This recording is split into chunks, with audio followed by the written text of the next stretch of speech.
Hey everyone, welcome back to another lesson here on the channel. Today we're going to be talking about how to sell on Amazon with lower fees. That sounds like something you're interested in learning about.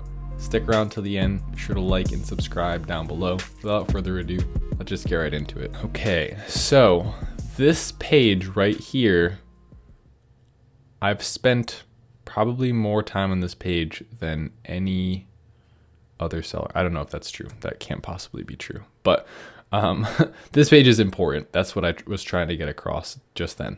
Let's just maximize this. This page is very important. There's, this right here. Most people, when I ask them if they know about this, they don't. They just start sending things in and hoping that the fees are what they are and they work how they work. The worst is this scenario right here. I guess we'll just use this, whatever this was. If we come here and we do Profitability Calculator, here's what I'll see all the time. I'll see like a seller is at like 17 by 13 by 6 or something. Okay, whatever. This is a cheaper product, so say it was like that much and the margins make sense. You're going to sell this. I'll see people going for products like this, and then I'll ask them, hey, did you check your size tier? Not what Profitability Calculator says. Imagine I didn't just change this, right? We're just assuming this is what the competitor had already had filled in, like what it was in the beginning, but this is what it is. Hey, did you check what your supplier's product dimensions are? And they go, no, what do you mean? And I go, well, go ask. And they go, oh, it's 18.5. Oh, 18.5. Well, look what's going to happen to your margin when we just change this to 18.5. Went down to 12%. Did you see that? We went from 37% margin to 12% margin over 1.5 inches. That's ridiculous. And you want to see something even funnier? It's not even 1.5 inches. It's more like 0.6 inches. We went to 17.9. We're back to 37% margin from 12%. So maybe now I've got your attention, right? Product size tier chart is important. So what was I just doing there? What was I kind of changing to make that drastic change over this 2 inches or 0.7 inches, whatever that was? So when we look at this, most all of your Amazon FBA products will be here, and actually most all of them will be right here. I think that's actually a fact.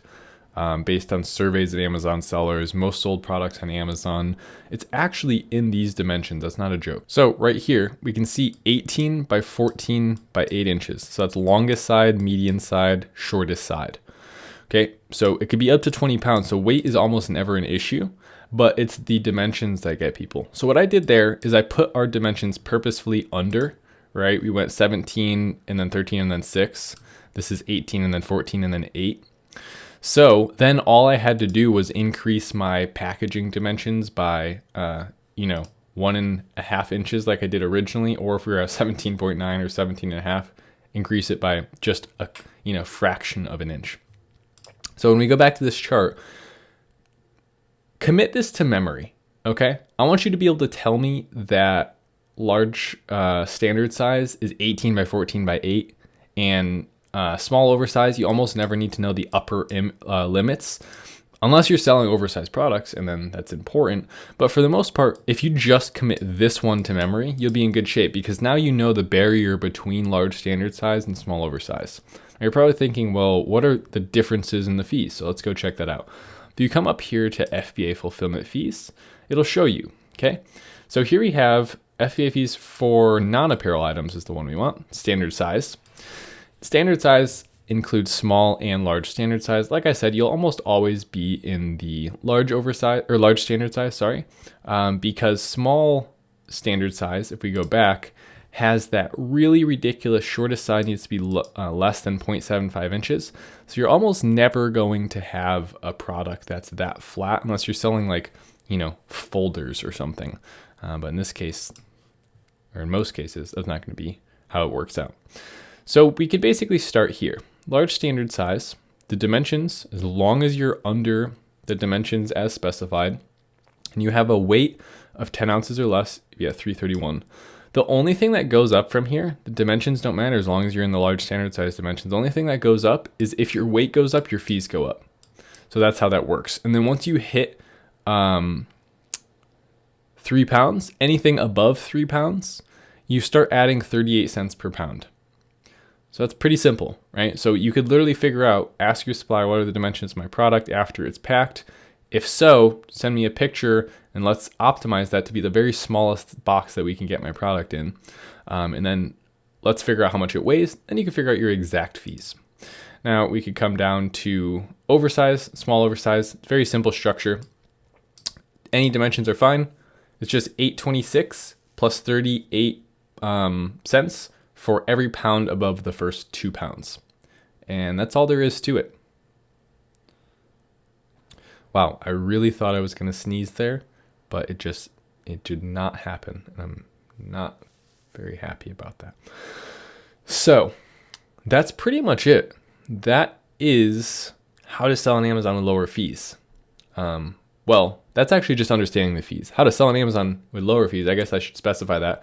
Go to your supplier, I did touch on this briefly, and ask them to send you a picture of how your unit is packed. A lot of the times suppliers will just pick boxes that they already have that are kind of like generic sizes and pack your products into them.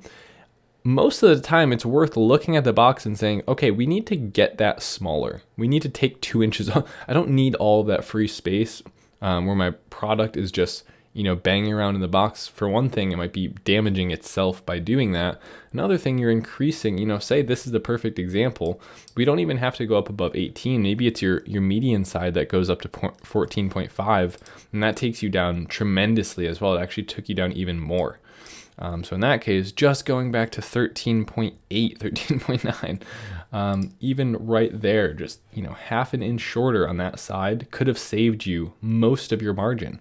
Right now, imagine if you were here, or imagine if you thought you were here and your price was like somewhere where it made sense. Let's make it a little bit more realistic. Okay, $34.99. Say you thought you had here we go, a 25% margin, and you were just gonna rough it out and you thought that was great. And then all of a sudden you go, wait a second, we just shave off 0.5 inches, we're good here, or 0.6 inches. You do that, and all of a sudden you shoot all the way up to a 45% margin, almost doubling your margin. So make sure you're talking to your supplier about things. Make sure that this is in a spot where you're ignorant, like you don't understand that this is even a thing, and you're just sending in products to Amazon. Make sure you're optimizing this in every order. That's gonna do it for today's lesson. Thank you so much for tuning in. Be sure to like and subscribe down below so you don't miss videos like this in the future. But other than that, I'll see you in the next lesson. Thanks so much. Later.